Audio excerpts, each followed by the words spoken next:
العظيم والتذكر والتذكير والنفع والانتفاع والإفادة والاستفادة والحث على التمسك بكتاب الله وسنة رسوله والدعاء إلى الهدى والدلالة على خير اتقاء رسوله ومرضاته وخلقه وثوابه سبحانه وتعالى.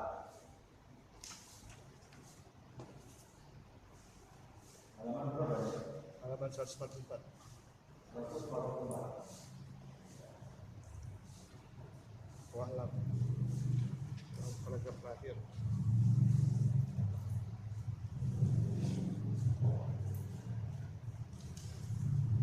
Kita masih dalam kesimpulan ya. 144 paragraf terakhir wa'lam. Terakhir kita membahas wa'aman nafas. Kemudian wa'alam ala musannifu wa nafa'ata bihi min darain. Wa'alam anna hadhihi aslan asilah. Ketahuilah sesungguhnya apa yang aku jelaskan ini sampai di sini pembahasan kita ini adalah aslan asilan, pokok yang sangat kuat, dasar yang sangat kuat. Apa yang saya jelaskan? Apa itu? Bahwa anna ibadata syafran, yaitu yang dimaksud adalah sesungguhnya ibadah itu terbagi menjadi dua bagian.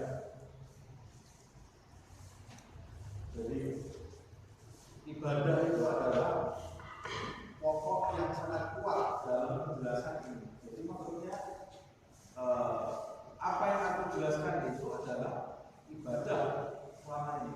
Nah, ibadah itu ya menundukkan nafsu, menjauhkan diri, memalingkan diri dari selain Allah Subhanahu wa Ta'ala, memalingkan diri dari dunia. Kemudian ibadah itu juga menjauhi setan, menjadikan setan sebagai musuh kita, dan ibadah pula ketika kita itu menjauhkan diri dari keterikatan terhadap makhluk pada selain Allah Subhanahu wa Ta'ala. Nah, ibadah inilah ibadah yang terbagi menjadi dua. Anak ibadah syar'ah. Ibadah itu terbagi menjadi dua. Syatrul iktisabi wa syatrul ijtinab. Bagian ada dua bagian. Sebagian lagi al-iktisab. Al-iktisab yaitu mencari atau memperoleh, perolehan, ya, pencarian terhadap sesuatu, mendapatkan sesuatu. Ibadah itu bagian pertamanya adalah mendapatkan sesuatu, meraih sesuatu, memperoleh sesuatu. Bagian berikutnya adalah al-istinab, menjauhi sesuatu.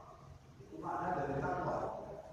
Makna dari takwa, meraih sesuatu dan menjauhi sesuatu. Ibadah itu harus terdiri dari dua bagian. Tidak bisa satu bagian.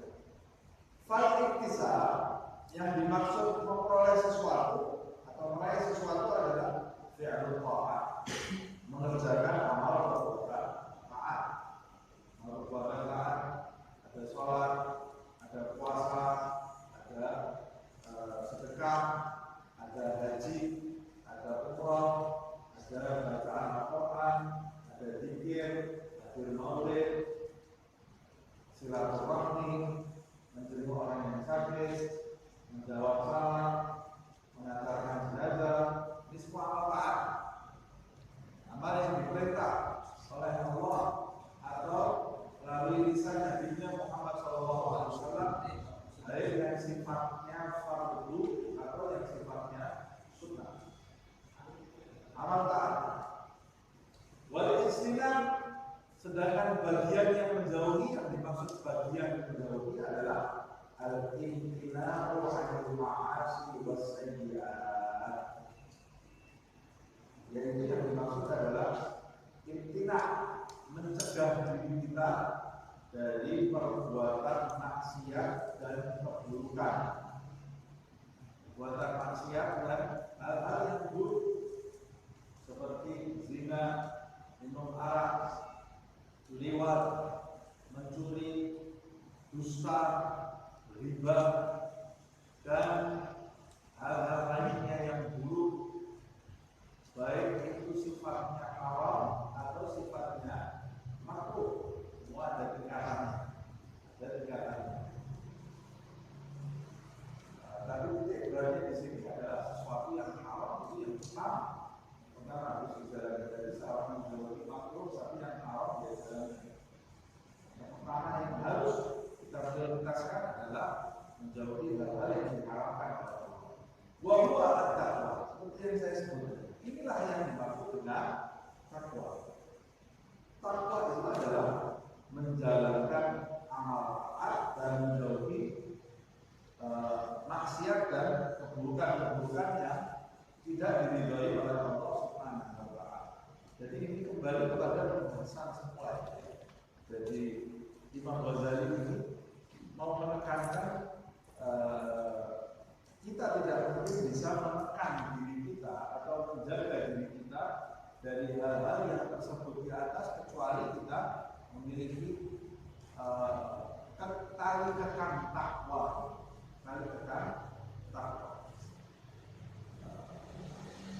Dan orang yang menjauhi hal-hal yang disebut oleh Imam Ghazali maka dia sudah memiliki tali kekang. Wa inna syatral istinab ala kulli hal aslam wa aslam wa afdal wa ashraf lil 'abdi min syatral ittizam. Kata Imam Ghazali, inilah takwa. Tapi Imam Ghazali ini mengatakan sesungguhnya bagian yang menjauhi itu di segala sisi, di segala kondisi lebih menyelamatkan, lebih baik, lebih utama, lebih mulia bagi seorang hamba daripada bagian yang memperoleh atau mencari. Maksudnya menjauhi maksiat dan keburukan itu akan lebih menyelamatkan, lebih baik, lebih utama, lebih mulia bagi seorang hamba daripada mengejar ketaatan. Katanya tadi suruh melakukan dua-duanya. Ya memang takwa itu harus menjalankan kedua, tidak bisa salah satu. Harus menjalankan kedua. Amal taat, menjauhi maksiat dan keburukan. Tapi kata Imam Ghazali, menjauhi maksiat dan keburukan ini lebih menyelamatkan seorang hamba daripada melaksanakan amal taat. Apa maksudnya? Maksudnya bukannya kita sekedar menjauhi keburukan meninggalkan amal taat itu sama saja, tapi maksudnya meninggalkan maksiat itu seharusnya lebih diprioritaskan bagi seorang hamba daripada sekedar mengejar amal taat. Ini Imam Ghazali menyebutkan. Walidzalika, sebab itulah yashtagilul mubtadi'una min ahli al-ibadati alladziina hum fi awwal darajati al-ijtihad bi syartil ihtisab. Para pemula dalam kelompok ahli ibadah. Kalau ada kelompok ahli ibadah, orang-orang yang ahli ibadah itu ya orang-orang yang mau mendermakan hidupnya, nafasnya, jiwanya, waktunya untuk beribadah kepada Allah Subhanahu wa ta'ala. Itu sebabnya kita lihat kalau ada kelompok ahli ibadah, para pemula di kelompok ahli ibadah itu, maksudnya para pemula yaitu mereka yang baru di grade pertama, di darajatil fi awal darajatil, langkah pertama bagi seseorang yang mau mencampurkan dirinya ke dalam kelompok ahli ibadah ini.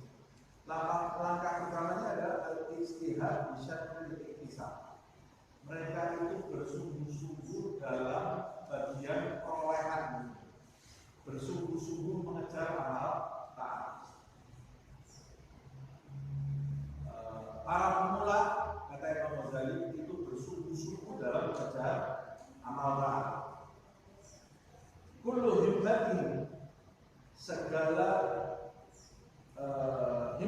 mereka, keinginan mereka, fokus mereka ayyasumu naharahu wa yaqumu layla. Fokus mereka, perbuatan mereka sehari-hari, setiap malamnya mereka bangun tahajud, setiap siangnya mereka puasa. Ini orang yang malamnya ngejar tahajud, siangnya ini baru puasa. Ini para pemula dalam kelompok ahli ibadah. Kita pemula aja belum masuk kita di ahli ibadah. Malamnya bangun tahajud, siangnya puasa. Tapi mayoritas umat Islam yang kita lihat sekarang ini ahli ibadah yang memulai. Kita lihat sholawatan, ngejar sholawatan, bagus nggak? Bagus. Ini langkah pertama, beliau pertama dalam kelompok ahli ibadah. Banyak zikir, 1000, zikir ini 2000, zikir sholawat berapa ribu, bagus nggak? Bagus. Tapi itu grade pertama dalam ahli ibadah. Puasa Senin Kemis, bangun tahajud Al-Quran, taksin Al-Quran, menghatamkan Al-Quran, bagus nggak? Bagus, luar biasa. Masya Allah. Ada orang di zaman akhir masih senang berkumpul dengan Al-Quran, sementara sebagian yang lain berkumpul dengan TikTok dan YouTube. Ini asyik dengan tafsir Al-Qurannya, dengan baca Al-Quran, bagus. Sekelompok yang lain mengejar majelis taklim, dari majelis taklim yang satu ke majelis taklim yang lain, bagus nggak? Sangat bagus. Tapi ini semua baru kelompok ahli ibadah grade pertama. Anak TK-nya ahli ibadah, kata Imam Ghazali. Ciri-cirinya ahli ibadah yang tingkat pertama itu kullu himmatihi ayyasumu naharahu wa yaqumu lailahu wa nahwu dzalika. Artinya mereka itu ya sudah sibuk mengejar amal taat. Amal taatnya itu mereka fokuskan seluruh hidup mereka untuk amal taat. Wa yastadilul muntahuna, sedangkan ahli ibadah yang sudah sampai di puncak-puncak. Jadi ahli ibadah itu belum jadi wali. Ahli ibadah itu orang-orang yang menyibukkan dirinya dengan ibadah. Lain lagi kalau sudah wali, para siddiqin, itu lain lagi. Para siddiqin, wali itu orang-orang yang sudah mendapatkan buah dari ibadah. Nah, para siddiqin itu pasti ahli ibadah. Tapi tidak mesti setiap ahli ibadah itu para siddiqin. Orang wali itu pasti ahli ibadah. Tapi belum tentu setiap ahli ibadah itu wali. Sebab yang dimaksud wali itu adalah ahli ibadah yang sudah mencicipi buah dari ibadah. Nah, universitas atau mahasiswanya ahli ibadah ini yang sudah di puncak ahli ibadah ini, al-muntahuna ulul basairi, mereka adalah orang-orang yang punya penglihatan yang tajam hatinya itu. Hatinya punya kepekaan yang sudah sampai di puncak ahli ibadah, min ahli ibadah bisa beristinad, yastadilu bisa beristinad. Yang sudah di puncak itu mereka menyibukkan dirinya dengan bagian menjauh dari amal maksiat dan segala keburukan. Yang pemula itu hanya mengejar amal taat. Kalau yang sudah di puncak itu fokusnya justru bukan di amal taatnya, fokusnya justru pada hal-hal yang diharamkan Allah dan tidak disukai Allah, dia menjauhi hal. Fokus dengan hal ini. Kemudian mau menjelaskan bagaimana keutamaan menjauhi amal taat daripada menjauhi maksiat daripada mengejar amal taat. Dari mana bisa menyimpulkan menjauhi maksiat lebih afdal daripada mengejar amal taat? Dari penjelasan tadi, yang mengejar amal taat itu baru anak TK di antara ahli ibadah. Yang menjauhi maksiat itu sudah mahasiswanya orang-orang yang termasuk ahli ibadah. Ya, sudah pasti Dengan kesimpulan itu sudah menjelaskan berarti menjauhi maksiat itu akan lebih utama, lebih menyelamatkan, lebih baik, lebih mulia daripada sekedar mengejar jumlah amal taat. Nah, dari sini kita bisa mengetahui. Sekali lagi jangan salah paham. Ini semua dua-duanya harus dilakukan, tapi prioritas yang lebih utama adalah meninggalkan maksiat. Nah, sementara itu kita lihat sebagian besar manusia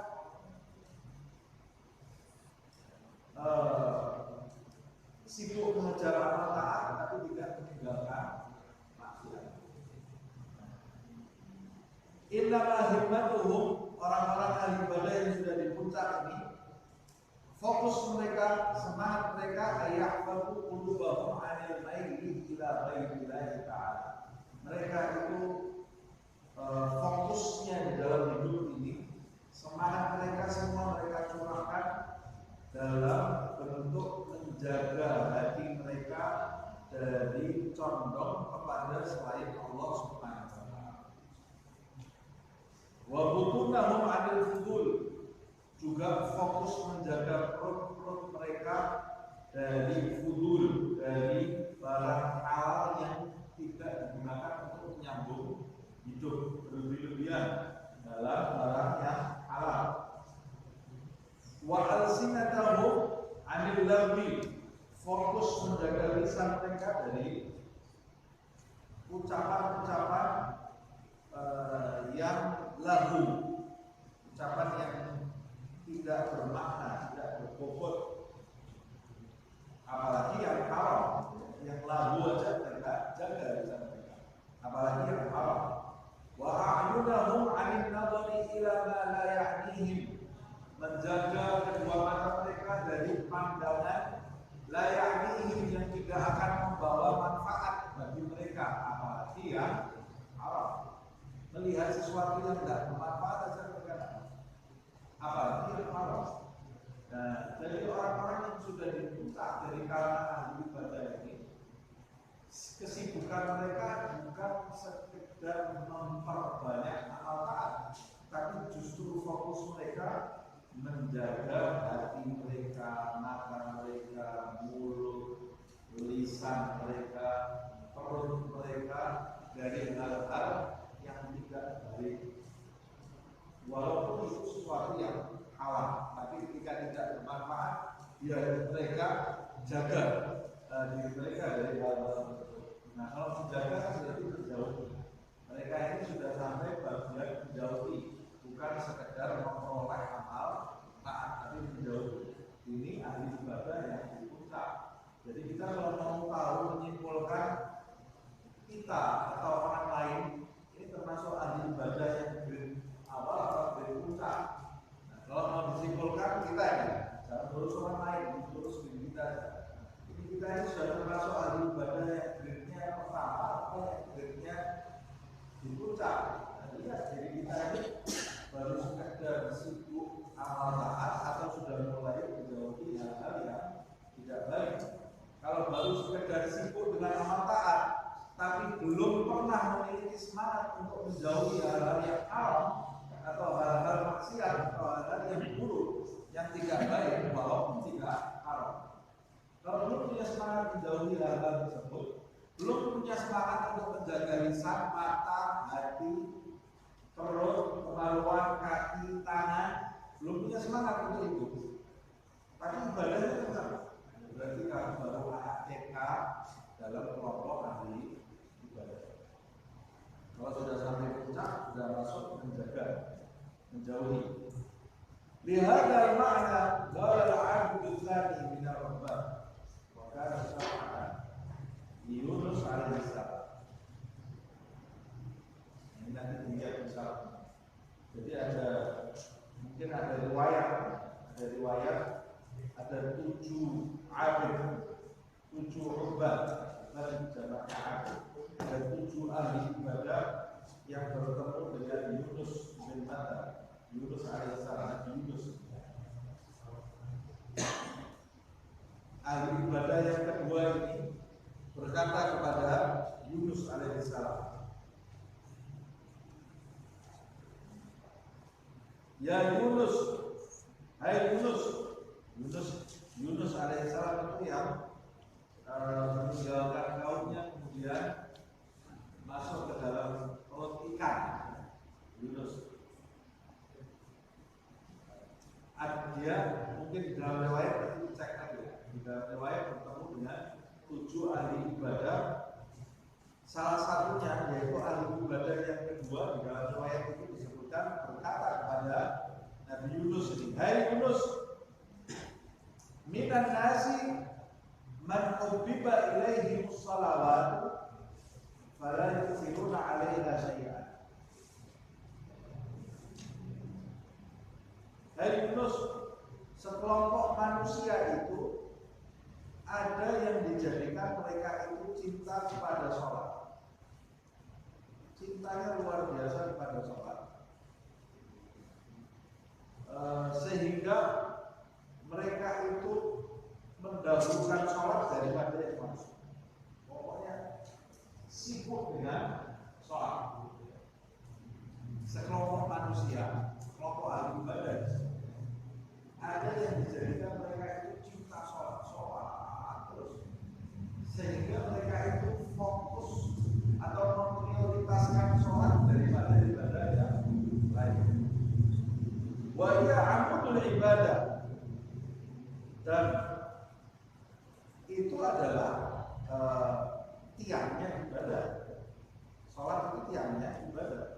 Bisabati lillahi ta'ala, dan mereka melakukan itu dengan sabar lillahi ta'ala, keteguhan di sisi Allah Subhanahu wa taala, wasidq, ketulusan, tadarruk wal ittihad, dan permohonan yang sungguh-sungguh kepada Allah Subhanahu wa taala.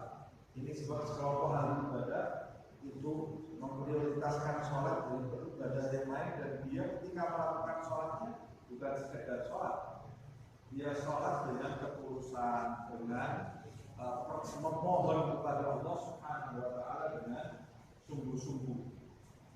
Tadarruk itu merendah kepada Allah Subhanahu wa taala ketika dia melakukan sholat. Wal ittihad, dan saat berdoa di sholat itu dia sungguh-sungguh dalam memohon kepada Allah Subhanahu wa taala. Kelompok ibadah ada yang dijadikan asyik melakukan hal ini. Wa minhum, dan di antara yang lain, man hubbiba ilaihi shaum.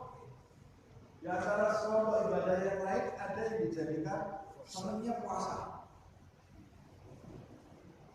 Fala yuqimuna alaihi syai'an, sehingga dia ini kalau masalah puasa sudah tidak ada yang mengalahkan. Prioritasnya sudah puasa. Sebagian ada yang kalau masalah sholat sudah ada yang mengalahkan. Sebagian yang lain puasanya. Puasanya luar biasa ya. Puasa Daud, puasa Senin, Kamis, puasa 3 Ayyamul Bid, Arafah, ini semuanya dijalani. Karena dia senang puasa. Yang sebagian senang sholat, sebagian senang puasa. Wa minhum man hubbiba alaihi musadaqatu fala yusiruna 'alaiha syai'an. Sekelompok ibadah yang lain ada yang senangnya sedekah. Hobinya sedekah. Sudah sedekah model apa saja juga dijalani. Sedekah perang-perangan, sedekah dalam keadaan sir, sedekah ketika terdesak, sedekah ketika lapar, sedekah di pagi hari, di siang hari, di sore hari, di malam hari, semuanya sudah dilakukan. Pokoknya bab sedekah nomor 1. Jadi dia bukan tidak sholat, bukan tidak puasa, dia sholat, puasa, tapi titik beratnya dia itu dalam ibadah adalah sedekah. Yang ini bukan tidak sedekah, sholat dan sholat, sholat dia, tapi titik beratnya pada puasa. Yang pertama tadi titik beratnya pada sholat. Ini ucapannya hamba yang ahli ibadah kepada Yunus. Ya Yunus, hai Yunus, wa ana mufassirun laka hadhihi al-qisah. Hai Yunus, aku sekarang akan merincikan kepada kamu hal ini, ya, sifat ini. Apa ini yang harus mau dirinci? Ini ada yang lebih penting harus diketahui adalah ahli ibadah ini. Hebatnya ahli ibadah ini. Ini kan kalau di dalam riwayat yang saya tahu sebetulnya kan Yunus itu pernah tanya kepada Allah Subhanahu wa taala, ya Allah, siapakah ahli ibadah yang terbaik? Nabi-nabi itu, rasul-rasul itu kalau tanya seperti itu bukan berarti mereka merasa dirinya yang paling baik. Sama seperti Nabi Musa. Nabi Musa pernah tanya kepada Allah Subhanahu wa taala, ya Allah, siapa hambamu yang lebih baik dari aku, yang lebih tinggi makomnya dari aku? Bukan dia sombong. Kalau di dalam kitab kita kan ditulis Nabi Musa pernah sombong. Nabi tidak sombong. Nabi tidak pernah sombong. Kalau sombong itu makanannya Atika dalam perjalanan menuju Allah Subhanahu wa taala. Para nabi, para rasul itu sudah tamat semua itu masalah-masalah penyakit hati, dan mereka itu maksum terjaga dari penyakit-penyakit hati. Nah, kenapa Nabi Musa itu merasa dirinya paling hebat? Nabi Musa itu kagum terhadap karunia Allah Subhanahu wa taala yang dilimpahkan kepada dirinya.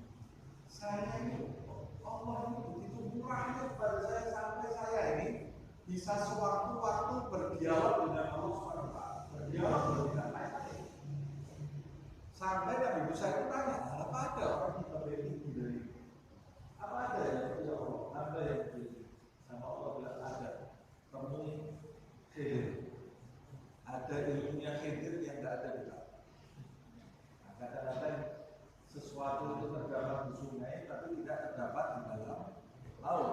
Makanya kalau kita sudah jadi laut, jangan sombong karena ada di sungai yang tidak terdapat di laut. Apalagi laut saja tidak. Mau sombong apa kita? Sungai juga enggak. Laut dan sungai. Nah, selokan aja mungkin enggak. Kita selalu beralih. Nah, Nabi Yunus juga pernah kepada Allah Subhanahu wa taala. Siapa yang Allah hamba yang paling baik? Disebutkan oleh Allah Subhanahu wa taala diutus Jibril bertemu dengan seorang hamba yang tidak ada tangannya, tidak ada kaki. Tapi hamba ini selalu bersyukur kepada Allah. Alhamdulillah ya Allah, dulu kau berikan kepada aku ini tangan, kau berikan kepada aku kaki, ya Allah. Alhamdulillah. Terus kau ambil tangan dan kakimu, aku lebih bersyukur kepada Allah. Ini bagaimana ini orang? Dia ambil tangannya, dia ambil kakinya, tapi dia masih bersyukur kepada Allah Subhanahu wa taala. Singkat cerita, Jibril ini memerintahkan orang ini untuk memohon kepada Allah Subhanahu wa taala supaya dikembalikan semua apa yang dulu pernah diberikan, tapi dia menolak. Alasannya apa menolak? Alasannya saya tidak bersyukur ini dengan kondisi saya seperti ini, dan saya ini bersyukur kepada Allah Subhanahu wa taala, bersabar, bersyukur. Allah itu cinta kepada saya. Allah cinta kepada saya. Nah, kalau dikembalikan, nanti perhatiannya Allah kepada saya itu bisa kurang. Saya takut perhatiannya Allah itu hilang. Kekurangan saya ini yang menjadikan Allah memperhatikan saya. Ada orang seperti itu, sama seperti orang zaman sekarang. Ada yang ngetren gitu ya, viral karena patah, karena dia punya penyakit patah, akhirnya jadi viral, jadi terkenal mana-mana, dapat uang di mana-mana, diundang di mana-mana. Ada yang tanya ke dia, disembuhkan aja ya, oh jangan, dan disembuhkan. Kenapa? Nah ini yang mendatangkan uang malah disembuhkan. Kalau saya tidak patah, saya tidak dapat uang nanti, tidak jadi terkenal. Ada orang yang terkenal karena perutnya besar, terkenal dia kata itu. Mau dikuruskan, ini kuruskan biasa, jangan kalau dikuruskan, saya tidak punya uang. Karena saya ini terkenal gara-gara ilmunya loh. Jadi kekurangan itu kadang-kadang bisa mendatangkan perhatian. Nah, hamba ini seperti itu. Dia mendapatkan perhatian dari Allah Subhanahu wa taala karena kekurangan fisiknya, tapi dia selalu bersyukur kepada Allah Subhanahu wa taala. Sampai kemudian singkat cerita Nabi Yunus itu mengakui. Jadi kadang-kadang Nabi juga menerima nasihat bergeser dari ahli ibadah. Nah ini kita lanjutkan sedikit. Dia mengatakan, hai Yunus, aku akan menjelaskan kepadamu masalahnya. Ija'al tula salatika as-sabra 'alal ba'sa.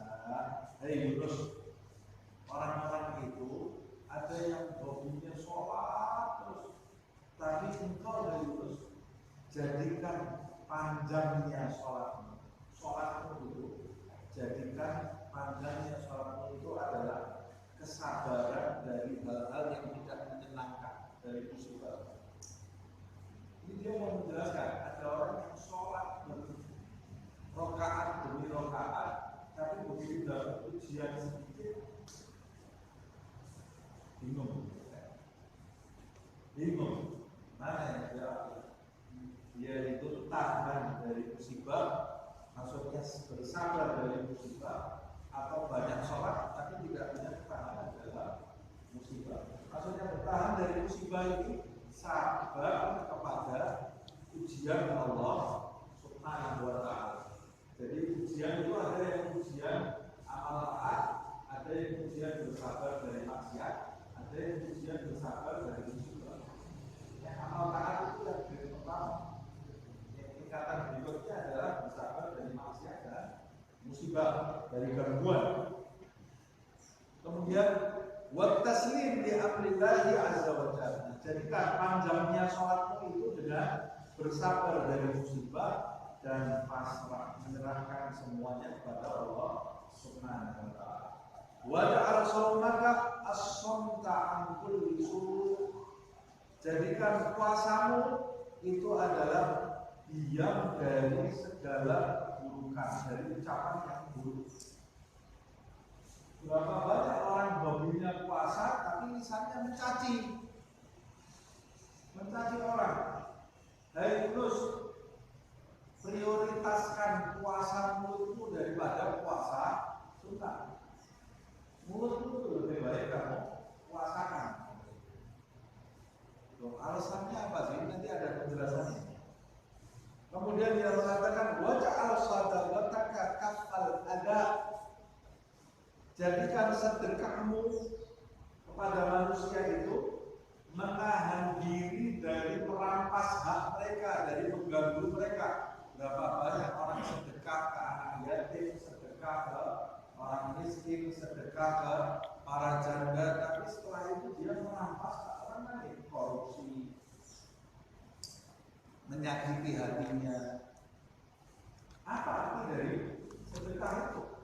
Nah, kata beliau, jadikan sedekahmu itu adalah tidak mengganggu makhluk Allah. Itu sedekah yang paling afdal.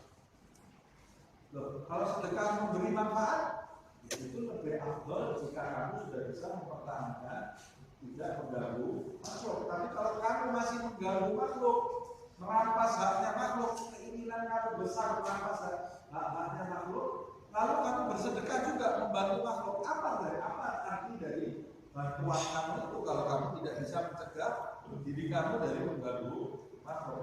Kebanyakan manusia di zaman ini seperti itu. Amal taatnya melimpah, tapi dia tidak sabar dari ujian. Dia juga tidak pasrah kepada Allah Subhanahu wa ta'ala, dan banyak puasanya tapi mulutnya banyak menggunjing orang, mencaci orang. Banyak sedekahnya tapi banyak mengganggunya. Ini zaman fitnah, sehingga akhirnya dia ini dilihat wah ahli ibadah, tapi kalau menggungjing orang ya diikuti. Punya pengikut tadi. Ada orang-orang yang akhirnya ikut cuma amal taatnya, tapi dia sama juga seperti itu, mengganggu orang. Fa innaka la tatasaddaq bi syai'in afdal minhu. Sesungguhnya kamu tidak akan bersedekah yang lebih utama daripada mencegah dirimu mengganggu orang lain. Wala tasumu bi syai'in azka minhu. Dan kamu tidak akan pernah berpuasa yang lebih suci daripada mempuasakan mulutmu dari mencaci mengganggu orang lain. Fa idza 'alimta anna janibal ihtinab aula bil ri'ayati wal ihtiyaji fa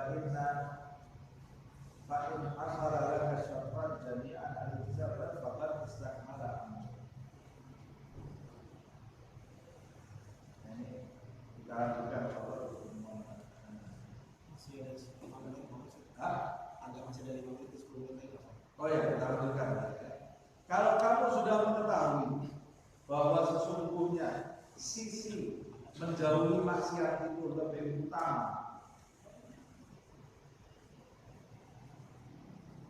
utama, kamu menjaga dan bersungguh-sungguh di dalamnya.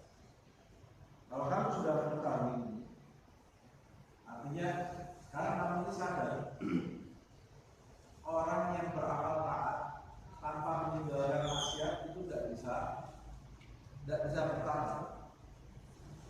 Kita sering membahas ini. Kita tidak menjaga mulut kita dari menggunjing, tidak menjaga mulut dari menggunjing. Itu cukup meruntuhkan semua amal ibadah yang kita lakukan. Menggunjing ini, kata Imam Ghazali, kita sudah bahas. Satu kali menggunjing nanti membayarnya di akhirat dengan 40.000 amal kebaikan yang diterima. Habis kamu hobinya sholat, ngaji, pengajian bisa habis karena kamu hanya fokus kepada amal taat tapi tidak fokus dalam meninggalkan maksiat. Hasan, ini hati kata Rasulullah SAW, melalak habis amal kebaikan yang kita lakukan. Kalau kita hanya fokus di amal taat tidak meninggalkan iri hati, dengki, habis amal kebaikan kita. Nah, kalau kamu sudah paham ini, bahwa menjaga dan bersungguh-sungguh dalam bagian meninggalkan maksiat dan keburukan itu adalah sesuatu yang aula, yang diprioritaskan, yang penting. Nah, jadi kamu mulai start kamu dalam masuk ke kelompok ahli ibadah itu tidak dimulai dengan banyak-banyak amal taat. Kalau kamu mau cepat sampai ke Allah Subhanahu wa Ta'ala, start kamu masuk ke dalam kelompok amal ibadah itu tidak dimulai fokus ke dalam perolehan amal taat belakang, tapi kamu arahkan kepada menjauhi perbuatan yang bisa menggagalkan ibadahmu, mengelalap habis ibadahmu, yaitu meninggalkan perbuatan maksiat dan keburukan.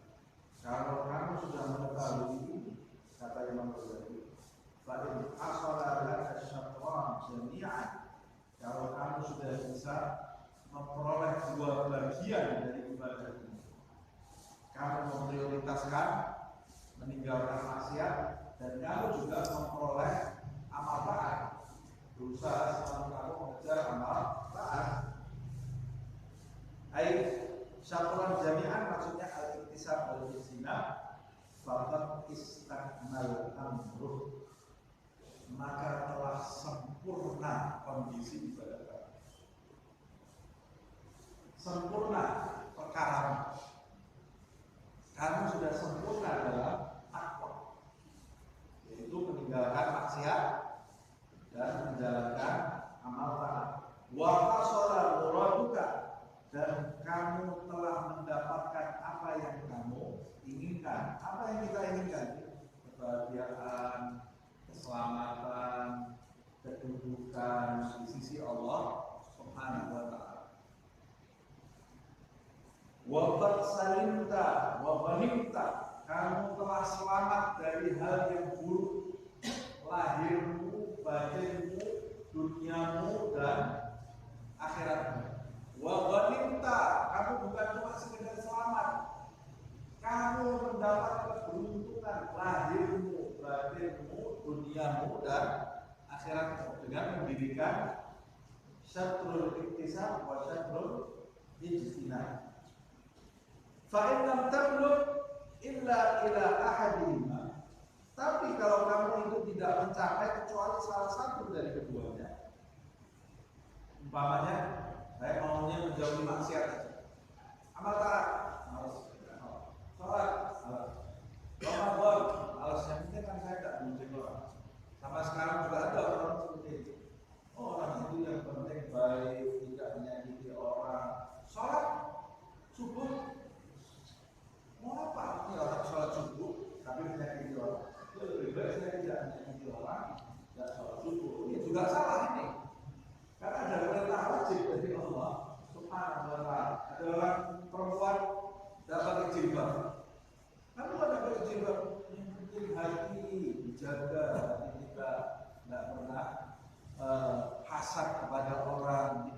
membenci orang daripada orang berjilbab tapi hatinya busuk. Dua-dua salah. Dua-dua tidak lengkap. Karena untuk melengkapi ketakwaan itu harus mendirikan syatrul iktisab wa syatrul istilah. Kamu harus pakai jilbab dan kamu harus menghilangkan hatimu dari kebencian kepada siapapun. Dan bisa pilih dari salah satu. Kata Imam Ghazali, kalau kamu tidak mencapai kecuali salah satu dari keduanya, faliyakun dzalika janibal istilah. Batas selam iblam ta'inam.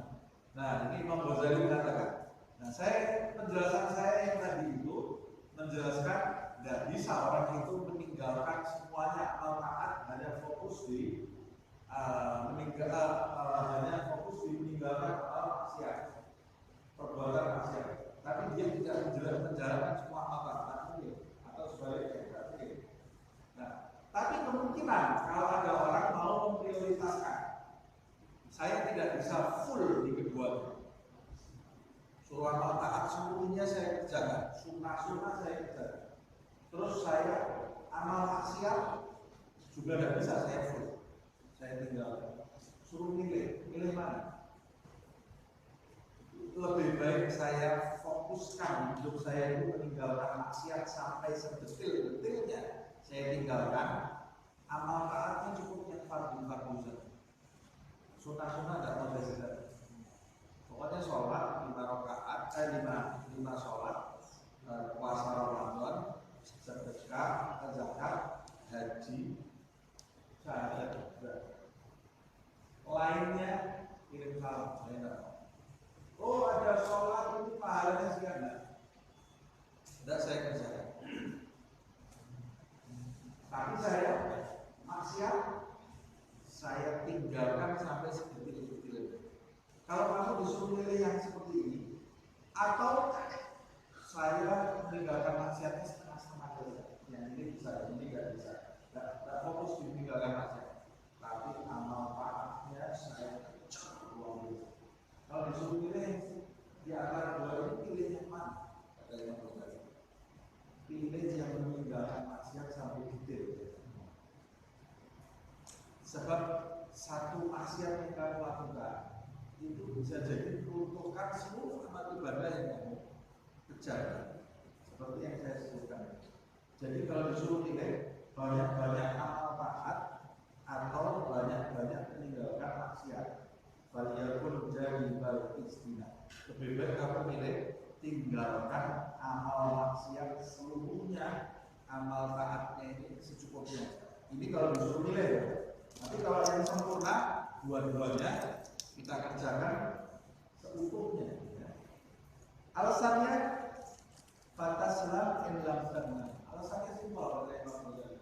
Kalau kamu tidak bisa mencapai keberuntungan, minimal kamu itu selamat. Sebab yang menjadikan orang tidak selamat ini karena dia melakukan amal maksiat, terutama dalam hal hubungan dengan makhluk. Kalau kamu tidak bisa mencapai kedudukan di sisi Allah, minimal kamu selamat. Tidak sampai masuk mencicipi neraka. Kan cuma 1 hari 2 hari. Jangan kayak Yahudi. Nah, Yahudi kan seenaknya sendiri, amal taat, kemudian dia melanggar perbuatan maksiat itu larangan Allah, kata dia mau masuk neraka paling cuma 3 hari. Berapa harinya ini? 1 harinya 1000 tahun. 1000 tahun 1 harinya.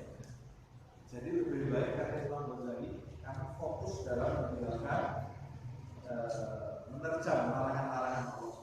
Wa illa, tapi kalau kamu pilih yang lain, artinya kamu fokus dalam amal taat, kamu tidak fokus dalam meninggalkan maksiat. Khasirta syatraini jami'an. Kalau kamu fokusnya ke amal taat, tidak fokus meninggalkan maksiat, maka kamu akan uji dalam amal taat dan amal meninggalkan amal maksiat.